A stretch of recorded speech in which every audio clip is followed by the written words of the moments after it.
Jetty पर 6000 metric ton LPG gas भरेल વધુ એક જહાજ આવ્યું। જેટી પર અગાઉ 4000 મેટ્રિક ટન જથ્થો સાથે એક એલપીજી જહાજ આવ્યું હતું।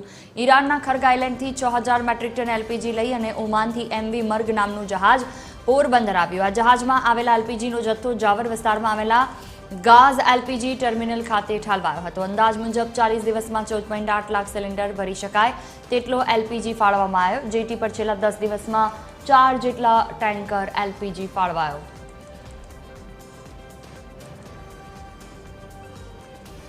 વધુ માહિતી સાથે સંવાદદાતા જીતેશ ફોનલાઈન પર જોડાયા છે। જીતેશ, પોરબંદરની આ ઘટના, જેટી પર એલપીજી ગેસ ભરેલું વધુ એક જહાજ પહોંચ્યું, શું વિગતો?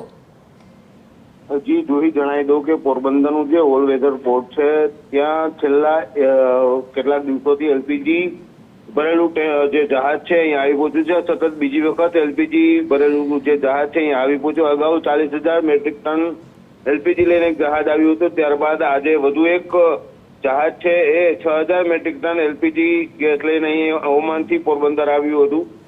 જે રીતની હાલની પરિસ્થિતિ છે ને એલપીજીની જે પરિસ્થિતિ સર્જાય છે, આવી સ્થિતિમાં એલપીજીનો જથ્થો હવે ધીરે ધીરે આવી રહ્યો છે દરિયાઈ માર્ગે, અને ઈરાનથી જે રીતની પરિસ્થિતિ હતી એ હવે ધીરે ધીરે થાળે પડી રહી તેવું લાગી રહ્યું છે।